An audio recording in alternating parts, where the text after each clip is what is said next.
magandang gabi po. At patuloy po lagi yung mga pag-pray, yung ating po summer camp, yung ating anniversary. At nagigit po ating target na maabot sa ating commitment. At makasama po ang lahat ng ating mga membro sa summer camp na ito. Now, yung mga Bible of 1 Peter chapter 5. The book of 1 Peter chapter 5.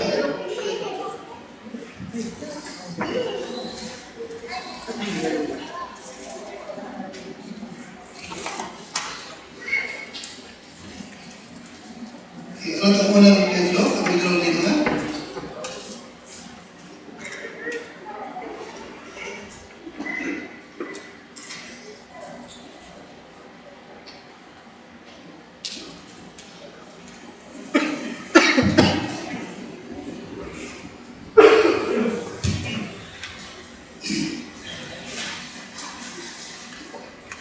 Okay, at kung inyo po nakita, ating pong basahin itong dalatang 6 hanggang siyam. At mag-usap po tayo sa isang paksa na medyo matagal-tagal na po natin hindi napag-usapan po.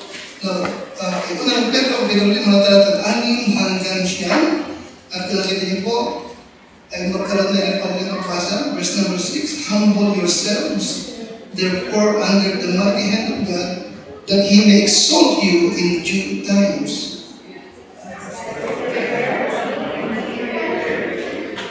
Be sober, be vigilant, because your adversary, the devil, as a roaring lion, walketh about, seeking whom he may devour.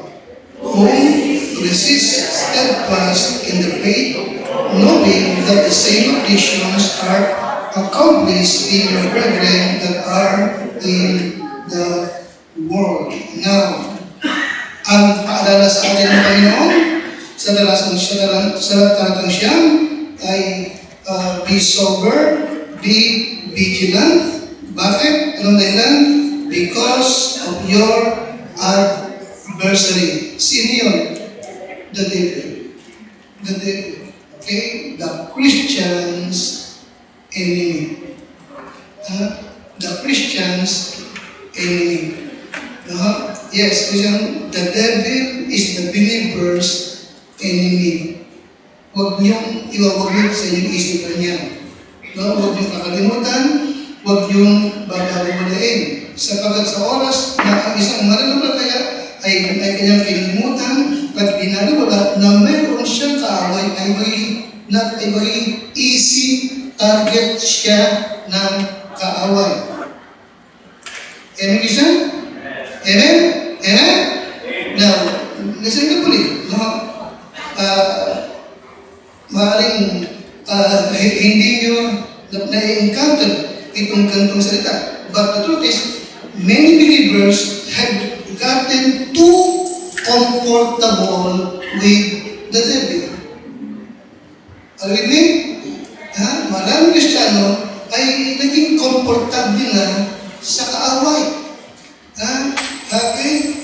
Only to find out na siya po ay baksak na at nawasak na kaaway.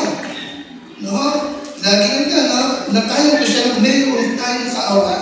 Kaya po, isa po sa tinatawag na asaka to live a successful Christian life sa mundo ito is what? Magkaroon tayo ng kaisipan, no? Okay? Magkaroon tayo ng kaisipan na ating i-apply ang mga bagay-bagay na ating pag-uusapan, no? Sabagat meron talaga tayong kaaway.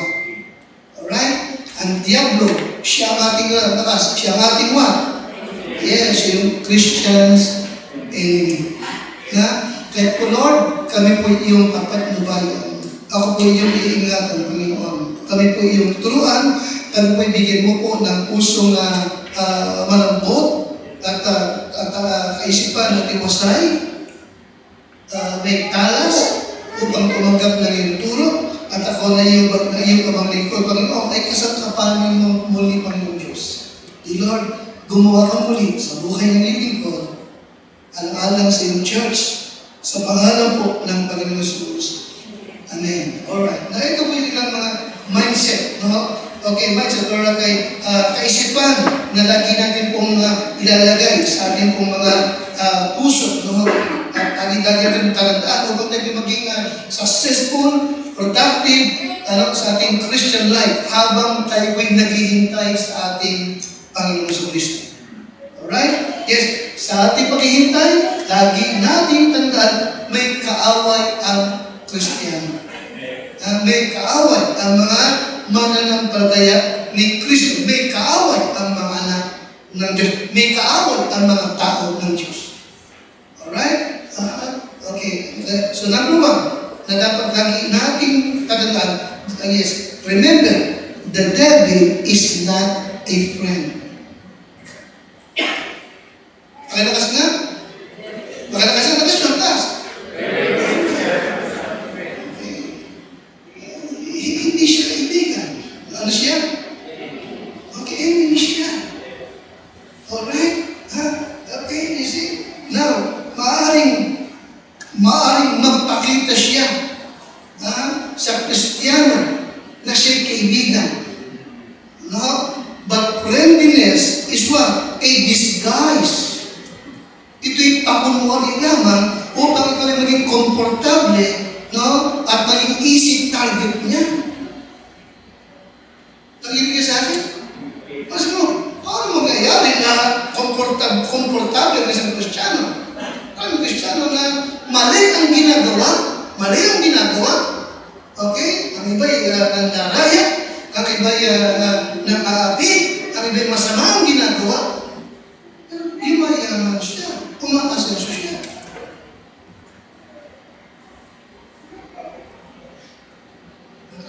Narinig mo ako? May mga politician na Kristiyano. Pero siya po sa kalokohan. Amen? So dahil dito, inaakala niya na napapapala ang lahat. Walang repentant na puso. Amen?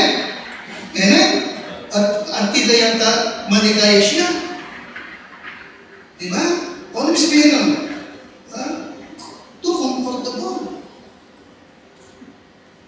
Okay? Walang hadlang, walang balakid sa ginagawa niya. Easy-easy yung paglago ng kanyang kabuhayan. Okay? So remember this, the devil is not what? It's the devil.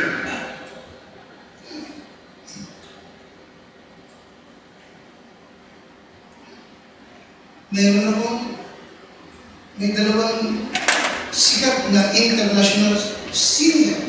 Ang iba, mga kapalahunan pa ng dati ko. No? Okay, dalawa ka, sa lalaki, sa babae. No? Of course, isa si Elvis to, parang na. No? Inalam mo yung buhay ng ito mga tao ito. No? Si Patsy Cline, Jim Reeves, Elvis Presley, at ilang pa mga gospel singer na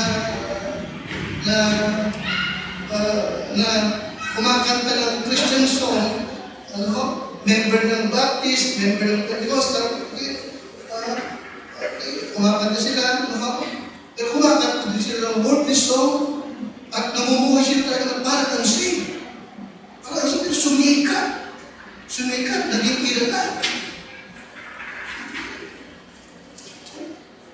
Wala ng church, talagang buhay, parang ang sing. Naglupas drugs. Pero sumikat, kilala. Yan yung isa. Pero sa buong mundo, yung dalawa, Patsy Cline, Jim Reeves, kasikatan pa, biglang nawala. Pareho sila namatay sa plane crash. Para yung isa, Elvis Presley naman, The King, di ba? The King siya kung naman, di ba? Kita naman siya, 44 years old lang. 44 years old. Kasi saan siya namatay? Ang king may throne, di ba? Ang king may throne, ba nga? Saan siya namatay? Kasi nakaupo, lumapit na ng kanyang asawa.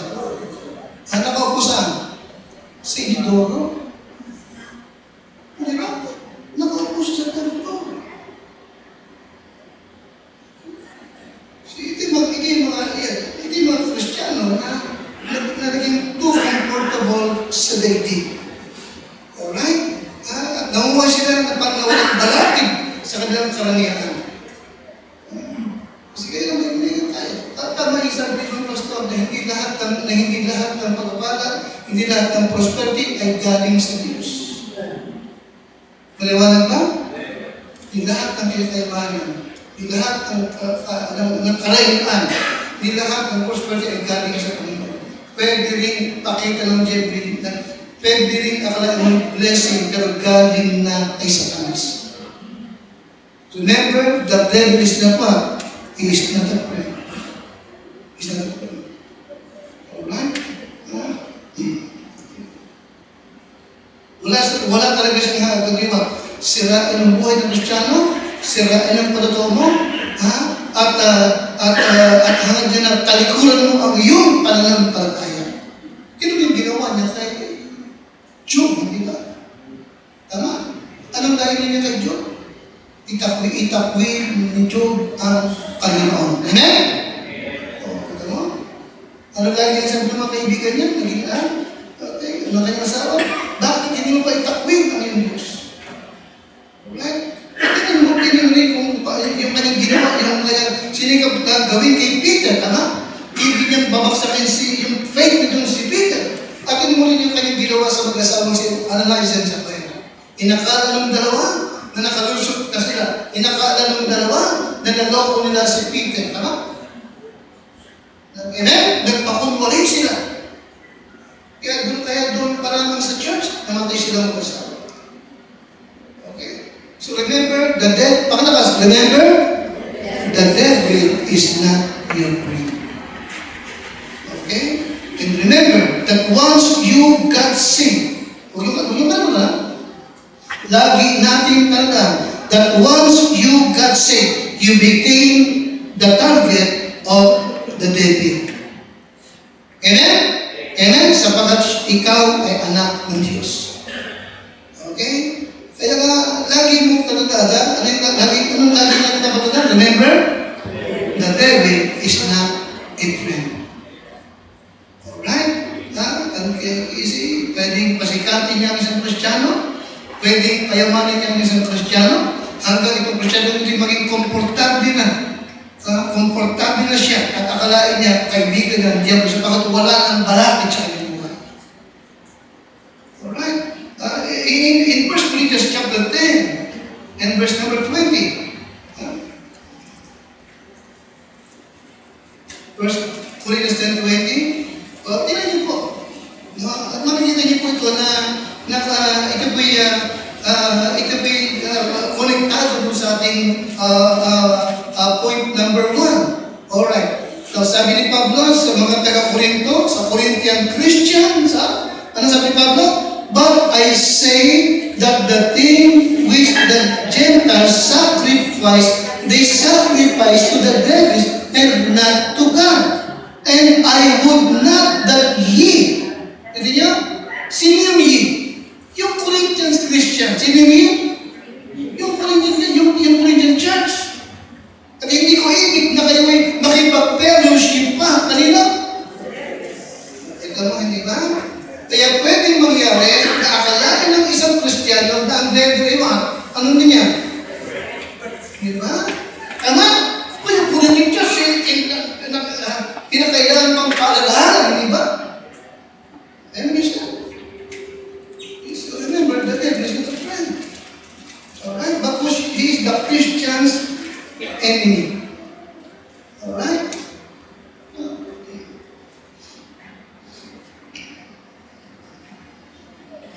Second, pangalawang bagay na lagi nating aalalahanin. Una, the devil is not a friend. Secondly, be serious about serving the Lord. Be serious about serving the Lord. sabi ni Peter, be sober. Amen? Be vigilant because your adversary, the devil, niliwanag niya. Ang devil na inyong adversary, he is not a friend. Amen? Apa pala yan? Listen. Oh, okay. So be sober. Be sober. Okay? God says that one way, no? Isa sa paraan. Kasi pala, isa sa paraan.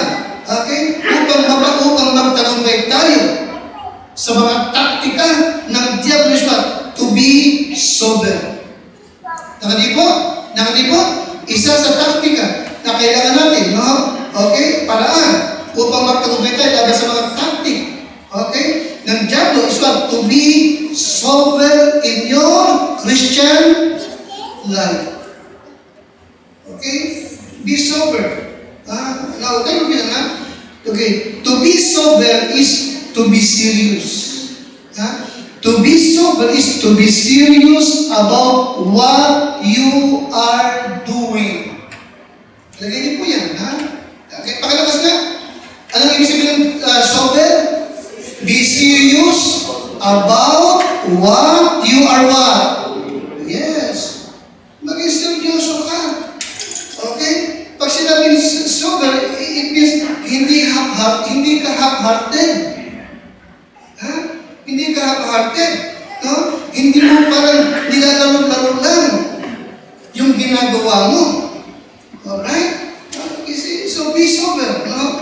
Christian life. Ang Christian life ay hindi panglinggo lamang. Bagus po ay daily battle against the wiles of the devil. Upang ating mawin itong mga kalong ito sa ating paligid. And we say, be sober.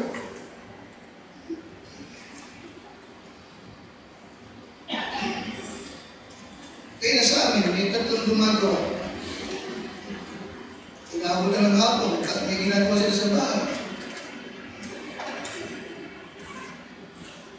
Papauwi na sa tulog. Ang mga ito mga ito ay binigpunta pa sa bahay ng tulog. Bago kayo muna.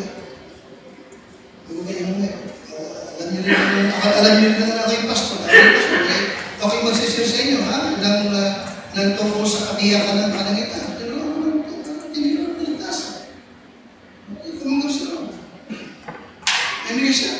Amen? Kaya seryosohin natin yung ating posisyon bilang tayo at mga ambassador ni Kristo. Okay?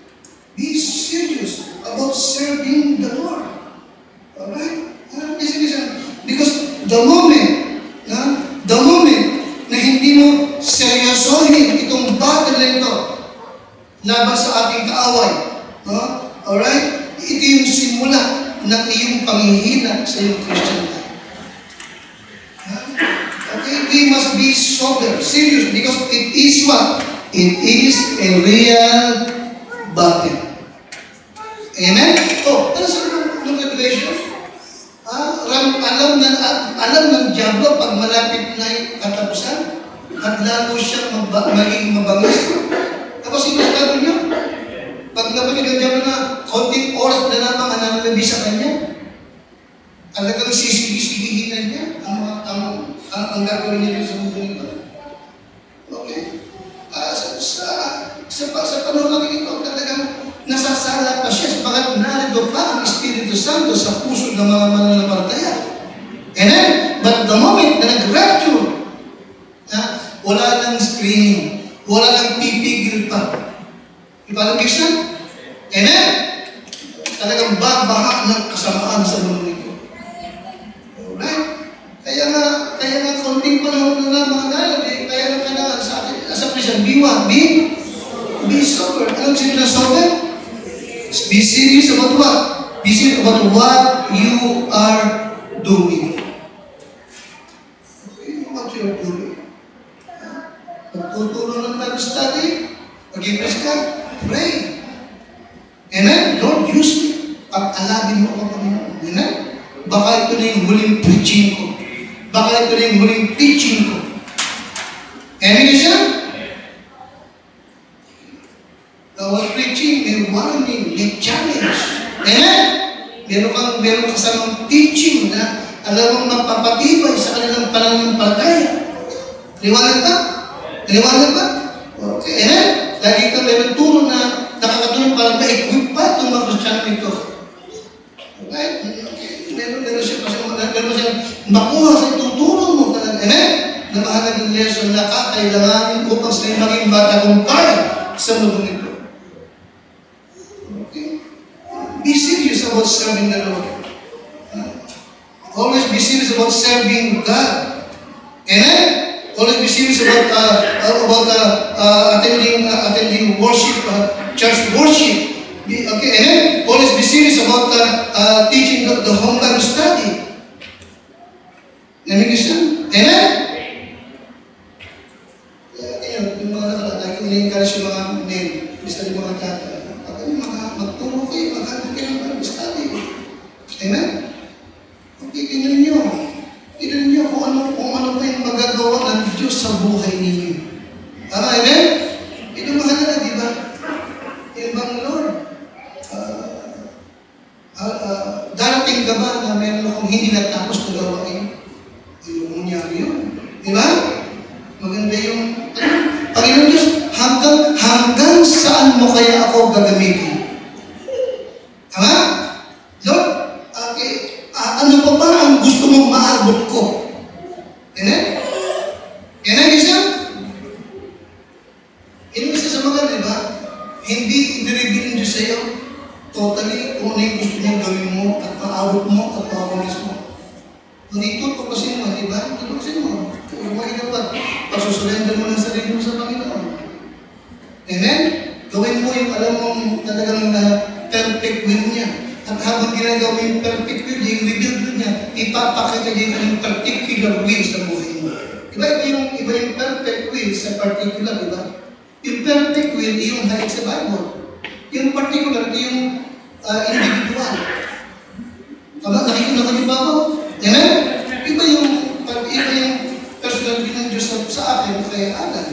Iba yung kay particular will ng Diyos kay Adan, yung kay iba rin kay Marvin. Diba? Pero ang perfect will naman, maging serving sila, maging growing. Tama? Amen? Maging given. Amen? Maging mabunga. Diba rin? Yung maging pastor, evangelist, successful na ito na negosyante, yun yung mga particular, personal. Okay? Pero malalaman mo yun kung anong ibig, kung anong gusto ng Diyos na marating mo sa buhay mo, kung ginagawa mo yung mga revealed or perfect will ng Diyos sa iyo. Okay? Kaya anong kailangan? Be serious about what? About serving the Lord. Be serious. Okay? And realize that any moment the devil will attack you to defeat you in this battle. So be serious. And always remember, the devil is not a friend. Ano ka siya? He is not a friend. Huwag daw mong tatanggapin yung mga alot niya. Tama?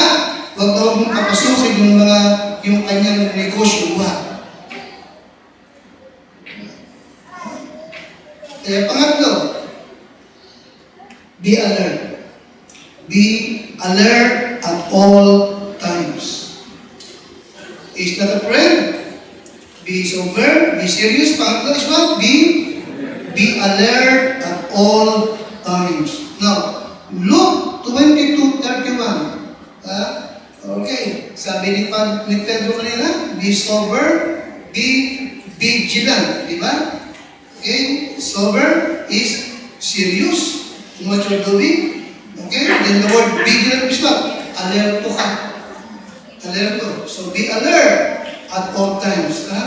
Be alert at all times. Now, si Peter ang ating halimbawa.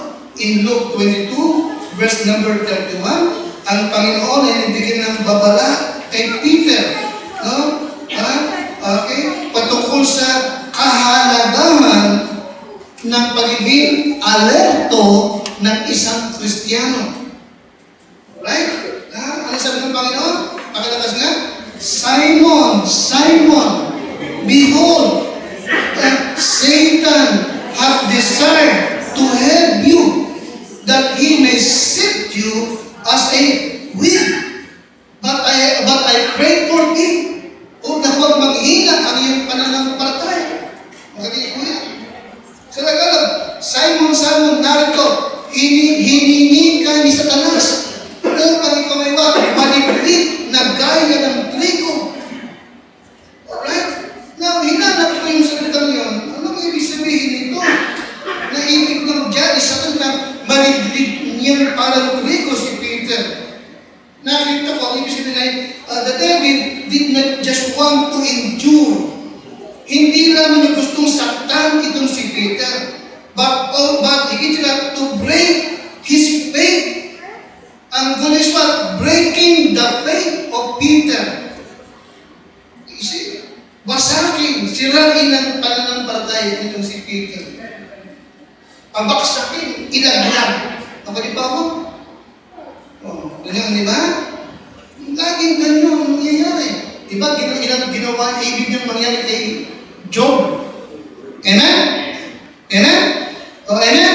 At yun ang ibig niya, at yun ang ibig na mangyari kay Ananias na sapat, nagpamibis ng mag-asawa, di ba? Naisaksak niya sa kaisip ng mag-asawa na hindi malalaman ng pastor na kayo ay nagkukunwari naman. Come on. Simple na ganun din. Okay. Tingnan po ninyo, itong ginagawa ng Diablo, aktibo siya, okay, during the earthly ministry of the Lord Jesus. Nakinig ka sa akin? Amen? Tingnan mo na, itong mga apostol, kasama ng Panginoon. Pero sumisingit pa rin siya. Nakikinig ka sa akin? Na, kayo, tatanungin ko, sa paligay nyo, nagbago ba ang kayong strategy?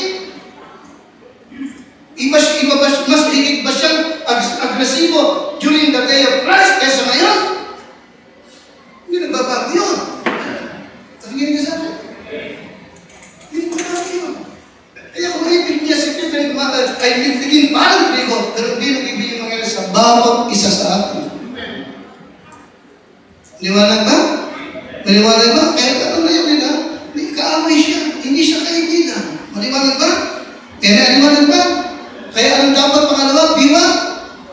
Be serious about serving God. Anong pangatlo? Be alert at all times. Okay? Sapagkat ang goal ng ating kaaway ay to destroy your faith. To destroy your faith into powder. Pulbusin niya. No? Sa ganun parang wala kang courage, wala kang confidence na magpatuloy pa.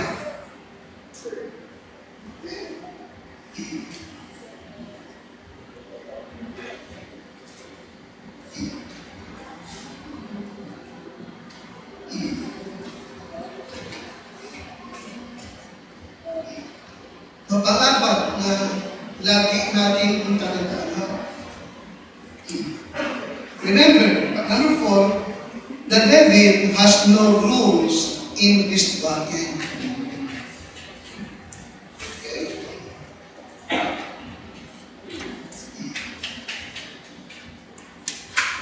Ang ano rin pala, may rules of engagement, di ba? Ang pulis, diba? Tama? Meron, di ba? Ang lagi ko ng pulis ba? Huwag kayo uunong babaril. Tama? Kailangan, para okay, kailangan meron mo nang mamamatay sa inyo. Parang gano'n, di ba? Talabuan, no?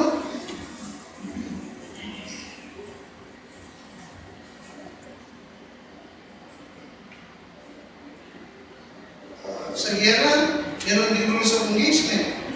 Hindi dapat barilin yung mga medic. Di ba? Parang gano'n, agad. Tsaka pag nagsusurrender, di ba barilin? Babae, bata, hindi dapat tatargetin. Meron rules of engagement. Meron rules sa battle. But remember, the devil has no rules in this battle. Hindi pwede yung ako na lang, huwag mong isasali yung asawa ko. Hindi pwede sa kanya, ako na lang, huwag mong isasali ang mga anak ko. Hindi pwede yun. Wala siyang rules sa battle game. Right? Ano sabihin? He will attack you. Ikaw mismo. Your loved ones. Sino pa? Anything na very dear sa iyo. Alright? Upang sirain ka lang niya.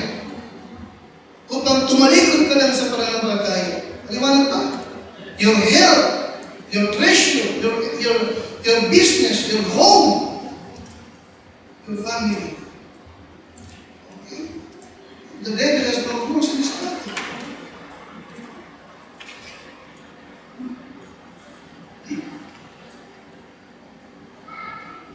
Kaya, anong gagawin natin?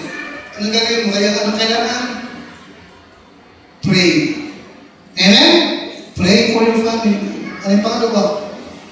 Warn them. Lagi mong bibigyan ng warning ang iyong mga mahal sa buhay. Maliwanag ba? Amen? Lagi mo sila mag-warning yan. Isa sa lagi mong ipapaalala sa kalaiswa. Yung number one natin. Yung number one, ano? Hindi ba ka na? Sabi ko, tandaan nyo, the devil is not a friend. Amen? Baka akalain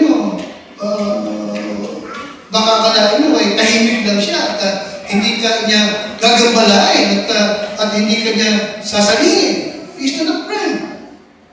Amen? Ano yung pangalawa? Nalaging warning mo sa kanila? Kaya ang family ko, ano yung pangalawa? Pangalawa?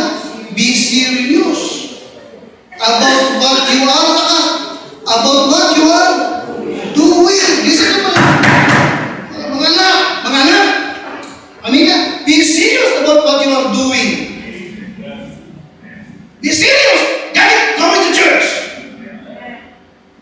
Hindi ka mo yan. Kung babasa ka ng Bible, be serious. Read your Bible, seriously. Pag-pray ka, pray fervently. Maling-maligas kasi yung panalangin. Susuminin ka, wait there.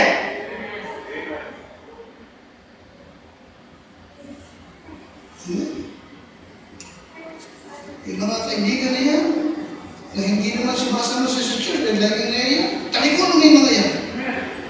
Amen? Amen? Pagka sumasama ka sa mga bakla, sa mga tomboy, sumasama ka sa mga katoliko, sa mga Lipenea, sa mga nakikising ba sa mga bahala, kay Abel, ka ba? Yan yung pakikipag-fellowship sa Diablo. Hindi naiintindihan ng iba yun eh. Pag binasa niyo yung context ng 1 Corinthians chapter 10, verse number 20, yun ang pinag-uusapan doon. Maliwanag ba? Okay. Inihandog yung karne doon sa Diyos, tapos kakainin, andun din sila. Maliwanag ba?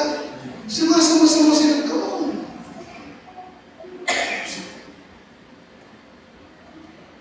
Kung hindi natin ma-warning ang mga manal sa buhay, mapapahamak sila. Amen siya. Pero pag napahamak sila, yung faith mo, active talaga, no? Active mo. Baka sabihin mo, nagtatapat mo ako, dinig ko, bakit kasama pa sila ang napahamak? Nakalabas, remember, the devil has no rules in this battle. Ano itong ginawa niya kay Job, amen? Diba?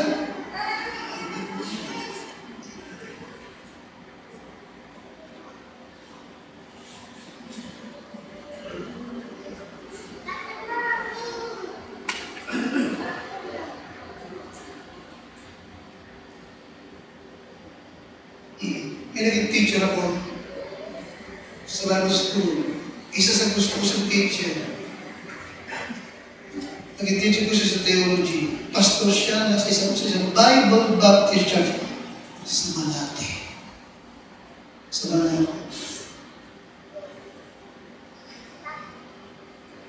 Wala na siya. Nabalitaan ko na nabalitaan ko na na-deceive siya ng Pentecostalism, kababasa, kakakuha ng mga materials, na ang katwiran ay kukunin pa ang katwiran iba. Parang kakain ka ng isda, kainin mo yung laman, itapon mo yung tinig. Kasi may mga kagagalaw na kuha. Ang problema, nahulog siya sa Pentecostalism. Imagine, nag-teacher's theology, ha? Okay, mga senior pastor na siya.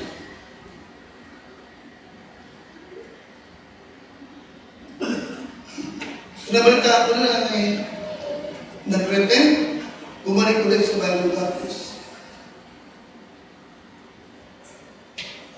Ganun ulit, talagang iba ang doktrina ng mali.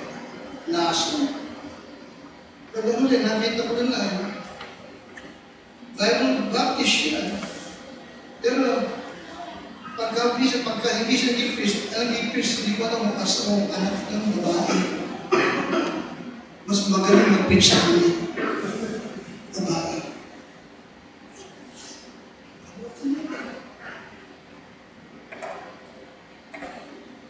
The devil has no rules in this battle. Amen?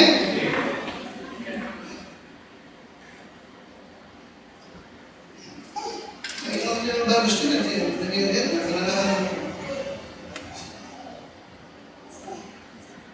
Bible school yan, may mga kaklaya ka ng Brother Marvin na galing din sa mga Baptist Church, pero hindi lahat ng mabigat, puro ang doctrine. Marami ng Baptist ngayon, meron ng praise and worship. Amen?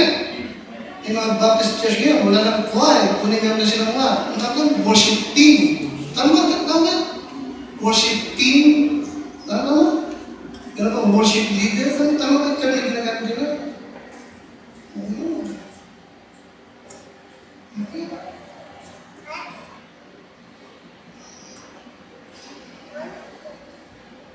So, be sober. Be vigilant. Amen? Pray. Warn them. Orient them. To be sober, to be vigilant. Ano isa?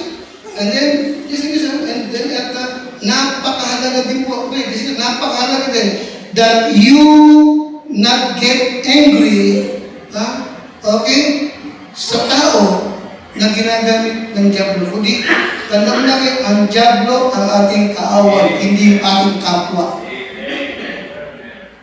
Maliwanag ba? Maliwanag po ba? Hindi yung ating kapwa.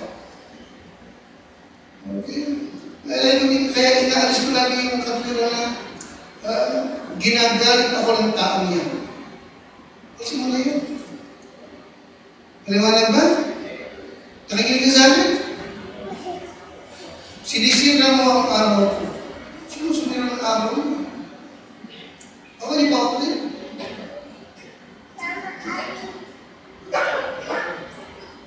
So remember, the devil has no rules to this battle.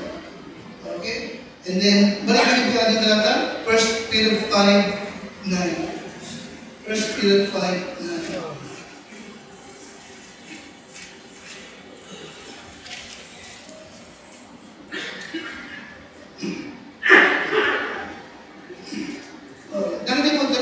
Verse number 9.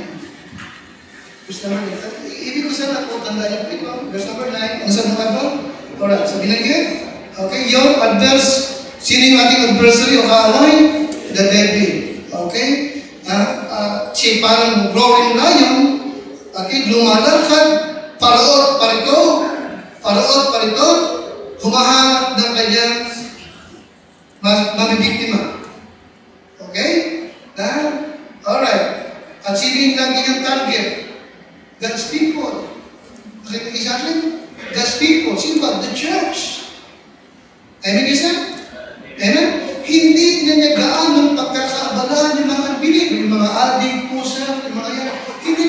Hindi na niya pagkakaabalahan niya. Bakit? Kanya na yun eh. Tama niyo ba ako? Kanya na yan sila eh.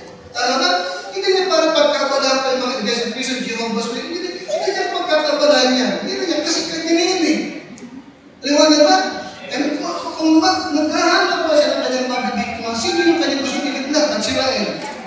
Yung God's people. Tama ba? The church. The local church. Paliwanag ba? Hindi bang universal church, hindi bang ecumenical, the local church. Bakit? Sapagat ang local church, ang bagong binibing baptism is what? Ito yung body ni Christ. Kapag pa ako? Paliwanag ba? Yung body is what? Local. May address. May lugar.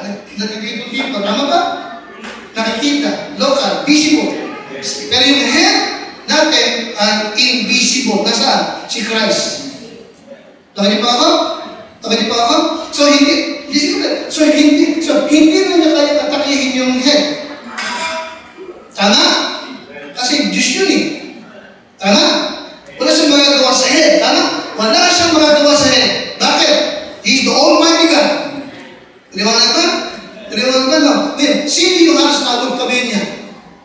The church. Ganun yung church.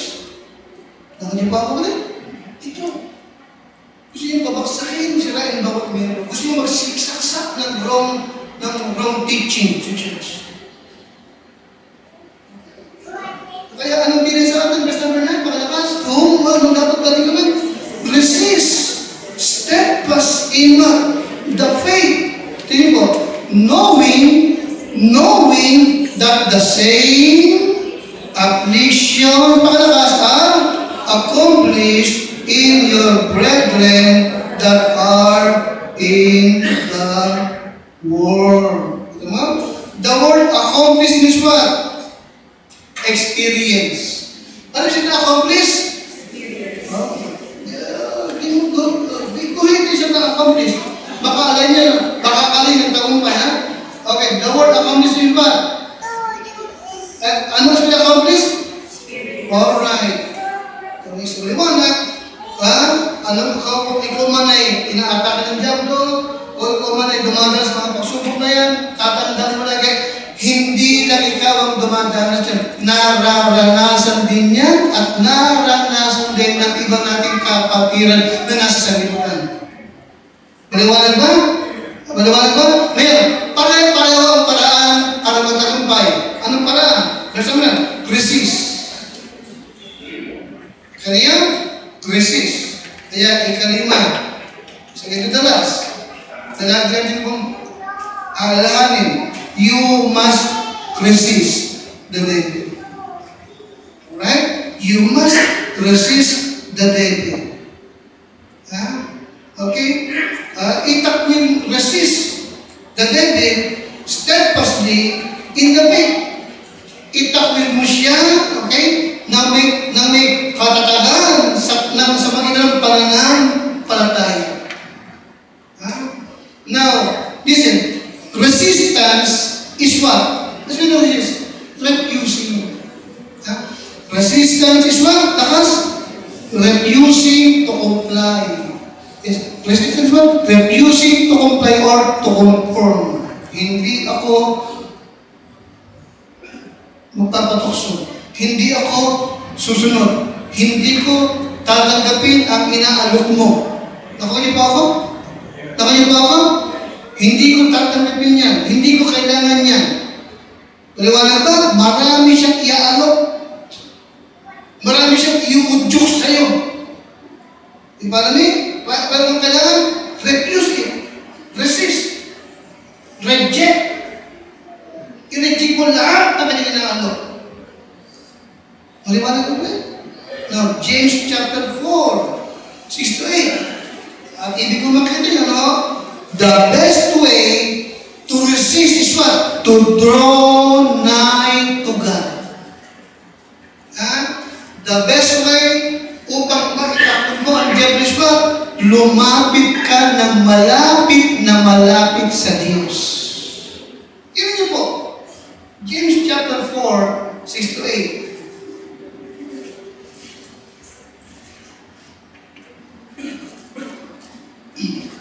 Alright, andiyan na po kayo? James chapter 4, 6-8. Tayo po lahat, pakalakas. But He giveth more grace. Wherefore He said, God resisted the proud, but giveth grace unto the humble. submit yourselves therefore to God. Then what? Resist the devil and he will flee from you. Kita mo? The best way to resist the devil is what? Una, submit yourselves therefore to God. Pangalawa, verse number 8, pangalawa, resist the devil and he will what? He will flee from you. Nakita mo yun? Nakatihin po? Nakatihin po? Kaya, bago mo maitakwil ang diablo, ano ang dapat mo namin gagawin? Una, submit. Pangalawa, draw nigh. Nakatihin po? Nakatihin po yun? Una, submit. Resist. Draw nigh to God. Then, the devil will flee from you. Nakatihin po? Nakatihin po? Nakatihin po? Bakit hindi nagtagumpay ang diablo kay Job? Kasi si Job is what? Siya malapit sa Diyos. Maliwanag ba? Maliwanag ba? Bakit hindi nagtagumpay ang diablo kay Peter nung ibig siya iligid? Kasi si Kristo nasa tabi niya. Maliwanag ba? So, ganun din tayo para.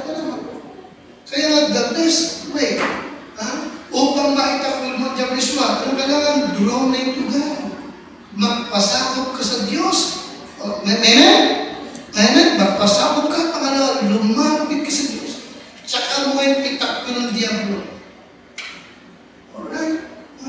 Yes. Again, the best way to resist the devil is to draw nigh to God. Draw nigh to God. Alright? Draw nigh to God.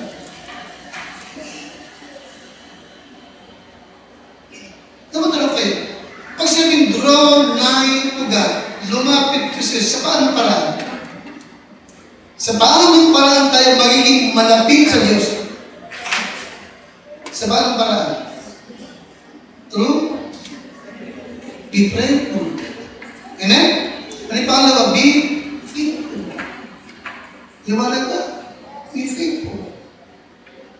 Amen? Ano yung pangatlo? Ako yung preaching Brother King, magkaroon ka ng faith na not for sale. Ano yan? Magkaroon ka ng faith, pananampalataya, at paglilingkod na not for sale. Ano ba? Ginamit niya ni King, trade. Trade na, diba? Ginawa ko lang, not for sale, not for sale. English niya. Okay, draw na ito. Maging malapit ka sa Diyos. Okay? Lagi mo, kaya mo siyang itakwil. Wala ba? Kaya mo siyang itakwil, kaya mo siyang i-reject, kaya mo siyang tanggihan. Pag ayaw mo, wala siyang magagawa. Maliwanag ba? Yun ang pangako ng 1 Corinthians 10:13. Lagi may paraan upang makalusog. Dahil may paraan upang magtagumpay. Ang ginagawa ng Diyos ba? Dayain ka, alukin ka, tuksuhin ka. Pero hindi kanya, kahit pwedeng persahin. Okay? Kaya kailangan resist the devil. Steadfastly. Ano yung the best way upang ma-resist siya? Anong best way? The best way is to resist the devil is what? To draw nigh to God. Okay? Draw nigh, be close to God. Okay? And lastly, pangalik mo ito, remember, this battle is a lifelong battle. Inang ko conclusion ko. Okay, pakilakas nga, right? Lagi mong tandaan, this battle is what? Ang sabihin lifelong, hanggang mag-rapture na yan. Tama? Hanggang mag-rapture na yan. Hanggang puno na tayo ng Panginoon. Ibig sabihin, hanggang nabubuhat tayo sa mundo ito, andyan siya. Iwanan ba? Nandun siya. Alright? Remember, Christian, unang tinukso ng Diablo ang Panginoon doon sa Matthew chapter 4. Amen? Pero hindi siya tumigil, tama? lagi siyang nag-a-appeal pa rin. Lagi siyang naroon pa rin. Ganun din. Nagtagumpay sila na ngayon, sa temptation ng Diablo, umalis ang Diablo, pero hindi ibig sabihin hindi babalik. Babalik ulit siya. Pero kung paano mo siya itinapin ng una, ganun din mo siya itapin pangalawa, pangatlo, pang-apat, palima, hanggang kunin tayo ng Panginoon. Remember, this body is what? Lifelong body. Sabihin, okay? Itong body na to is what? Until the end of times. Amen? Makakatahin na lamang na kapag ka nag-rapture na. Kapag kinuha na tayo ng Panginoon. Kaya nga, be serious. Kung ano man ang ginagawa natin ngayon sa Panginoon. Amen? Amen? Amen, isa? At lagi mo na the devil is not a friend. Kaya be serious about what you are doing for the Lord. Be serious. Okay? Lagi tayo magbibigay ng warning sa mga mahal natin sa buhay. Okay? Lagi tayo mag-warning. No? At higit sa lahat, okay? Draw na submit. Amen? Submit yourself therefore to God. Then draw nigh to God. And then resist the devil, tatakas niya sa inyo. Tayo tumayo at manalangin. Salamat po dahil ng Diyos sa mga aral na ito na iyo pong ibinigay sa amin. Aking dalangin din, Lord, ang tagumpay